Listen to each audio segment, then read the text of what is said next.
શામળાજીથી બોલું, સુમિત્રાબેન ભગોરા, નરેશભાઈ, અતુલભાઈ. હું 4 દિવસ પહેલાં આવી હતી તો ના પાડતા, આજે ના પાડે. તો હવે આધાર કાર્ડ અપડેટ કરવા તમે? હા, આધાર કાર્ડ. શું કીધું તમને? આજે ના પાડી. શું કીધું પણ તમને? કાલે આવજો. કાલે આવજો. કેટલા દિવસથી આવો છો આપ? મહિના પહેલાં આવી તોય ના પાડતા, કાલે આવી તોય ના પાડતા, આજે આવી તોય ના પાડતા. મારું નામ ગામેતી સંગીતાબેન રાજુભાઈ છે, ગામ ચોરીમાલા. સવારે લેડીઝોને સવારે આવી જવાનું, તો લેડીઝો થોડી સવારે હાજર થઈ જાય છે. આધાર કાર્ડ અપડેટ કરવા માટે તમને કેટલા વાગે બોલાવે છે સવારે? સવારે 6 વાગે બોલાવે છે.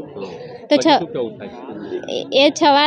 સવારે 6 વાગે આવી જવાનું એમ કહે છે. સવારે 6 વાગે કે કઈ રીતે ટાઈમ મળી જાય અમને? કેટલા દિવસથી ધક્કા ખાવ છો? હું તો એમ તો અઠવાડિયાથી છું, 1 અઠવાડિયાથી. આજે 3 થી 4 દિવસ થઈ ગયા છે. તો અહીંયા ભીડ હોય ને, અંદર ભીડ તો હોય જ ને.